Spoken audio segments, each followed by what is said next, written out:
Alright, hey everyone, Warsteel here. We're going to go ahead and do Proving Grounds, the Endless Tank option. Alright, so this wave is pretty harmless. There's only two mobs here, the Ripper and the Wing Guard. The Wing Guard does knock you back and reset aggro, so that's something to keep an eye out for. When they do that, usually what I do is I just go ahead and charge right back to them, you know, pick them back up with a high threat ability like Shield Slam or Revenge or Taunt, and just pick them back up again. As you can see, I can just charge right back to them, hit them with another Revenge. And if you notice, the whole time I'm doing this, even though there's only two mobs and so they're not too particularly threatening, I'm still rotating through my shield wall and my shield barrier, or not shield wall, sorry, shield block and shield barrier. You know, keeping that mitigation high, keeping the amount of damage I'm taking low overall. That way I'm ready to transition into the next wave with maximum health. Alright, so there's a lot of little mice here. So these rodents, what they do is they put a bleed on you. So you want to go ahead and maintain control with a shockwave, and then once my shockwave wears off, I went ahead and hit Demo Shout, and then we're going to go ahead and pick this large ad here. And as you can see, my shockwave is back up again, so we're going to go ahead and shockwave again. Wasted a little bit of rage, so not a big deal, but we're going to go ahead and continue, you know, just keeping that mitigation up. We're going to go ahead and pop Last Stand and Shield Wall here. My bleed is up to 25 stacks, so I'm taking about 40,000 damage a second, which is quite a bit. So went ahead and used 2 cooldowns there. Last Stand, regen, give us a nice little boost of health there, just to make sure that we get through that wave without too much of an issue. Alright, so this wave has 2 melee mobs in it, so we're going to pick that one up with a that range mob up with a heroic though, so we're going to leap over here. Alright, I'm going to interrupt this fireball. I'm going to go ahead and shockwave here, since they're all nice and gooped up for me. And if you take 1 or 2 fireball hits from these little casters, it's not a big deal. They don't really hit that hard. The important casters you want to make sure to maintain maximum control of. That means using your spell reflection, your interrupts, and your shockwave are the large caster in the last wave. But like I said, these are only the small ones, so they don't hit too hard, so it's not a big deal. If you take you know, a couple hits from those fireballs, you know, you'll be able to absorb it just fine. It's still important to maintain your shield block and your shield barrier for the melee mobs, because even though there's only 2 of them, they do still hit fairly hard, so it's good to shave off that damage. Alright, and then for this wave, we've got a small Conqueror here. So the Conquerors do 2 things. The first one is this Conal Slam ability. This is an avoidable attack. If you do get caught in it, it will stun you, so you definitely want to make sure you're avoiding that. The other thing that they do is, you see their larger size here, they get enraged, and when they are enraged, they do more damage. Anytime they get enraged, we go ahead and use a Demo Shout to prevent the damage. As you saw, I did end up getting caught in the stun there. And I went ahead and popped in Rage Regeneration, since that is an ability you can use while stunned, just to you know, make sure we went ahead and stayed up. The stun is entirely avoidable, so I've gone through, you know, waves where I've managed to avoid all the stuns, so I got a little distracted and wasn't 100% on top of it, and ended up taking a little bit of extra damage that I didn't really need to. I'm just keeping aggro on these guys, keeping shield block, shield barrier, all that stuff up. Alright, we're going to go ahead and spell reflect this attack. I'm going to go ahead and shockwave here. I'm actually taking some damage, so fortunately the shockwave is going to go ahead and allow us to restabilize our health.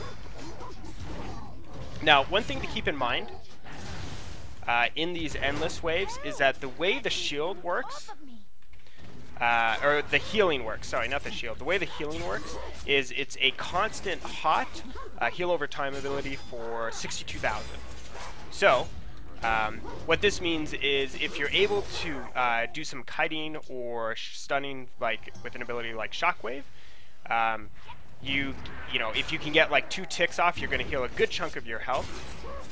And and that's always going to be a good thing. That's another reason shield barrier is good, since if you shield barrier and absorb, a large incoming attack, that heal over time is going to tick and give you any health you have back missing. Alright, this is a pretty dangerous wave. There's three large wing guards here. So what we want to do is use our shockwave to our maximum advantage. Alright, we're going to charge this guy. If you notice, what I did was I used Thunderclap to establish aggro, and then I used Shockwave to get a little bit of control. Now my Shockwave's back up. I'm going to go ahead and Shockwave again. And then I also use Demo Shout as well. And these mobs are kind of annoying because, as you can see, they like to chain their knockbacks together. So they're going to push you back and turn on the NPC here. But not a big deal. We managed to get through that wave pretty easily. Once one of them is down, you're going to notice a lot less damage coming out on you. So, again, though, even though... Alright, and then this wave is very, very large and dangerous, and if you notice, the other wave is still up, so I went ahead and used Shockwave. We still got the Wing Blast going on. We also have to make sure we're avoiding the Colonel side here. Alright, and he's in Rage, so I'm actually going to go ahead and use Shield Wall. We've got the Rats, we've got the Wing Guards, we've got plenty of dangerous mobs, mostly just because there's so many of them. So we want to go ahead and make use of our cooldowns. I'm going to get hit by this stun here, so we're going to pop Regen, get some of that health back. So if you notice, even when I make a mistake where I get hit by one of those stun abilities, you're still able to go ahead and utilize that ability, like in Rage Regeneration, to recover from it. And if you saw that, you have to be very quick on avoiding those stuns.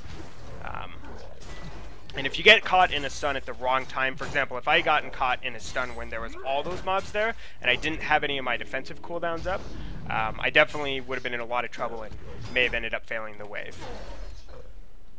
Alright, so we're going to go ahead and pick this guy up. We're going to use a Taunt and a Heroic Throw to pick that guy up. Interrupt this Fireball. Get a shield block up to avoid this melee damage. There's another guy coming in. The fire's kind of in a weird spot, so we're going to go ahead and pick him up with a Taunt and a Heroic Throw. And we've got another one. Again, going to use that Taunt to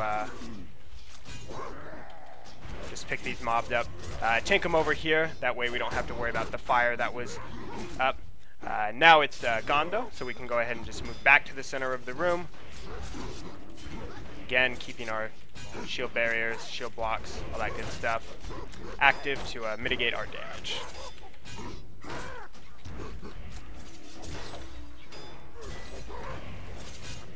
Alright, this is another pack that does a lot of damage, so we definitely want to make sure we are utilizing all of our cooldowns here.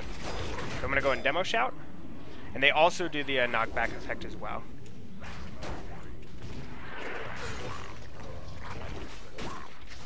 Alright, my Shockwave's going to be back up here in, again, about 3 seconds. So once it's up, we're going to go ahead and Shockwave this group again.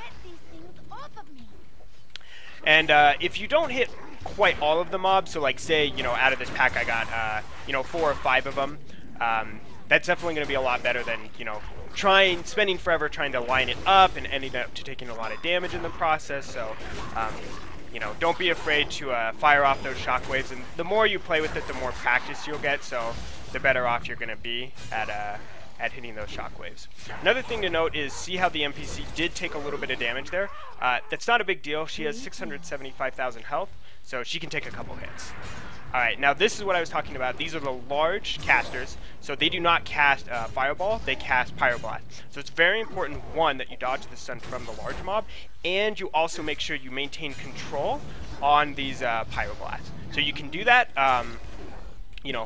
via your chain, through Shockwave, Interrupt, and Spell Reflect. And if you're a Tauren, you can also War Stomp, which I have done once or twice in these waves before. But usually, you can do it without the War Stomp, so for all you non-Tauren players out there, you can go ahead and, get the control of that dangerous caster with just warrior abilities. So, alright, and again, we are maintaining our shield barrier, shield block, all that stuff. And I also did go ahead and demo shout when this large Conqueror got enraged to mitigate some of that, large amounts of physical damage that these guys do.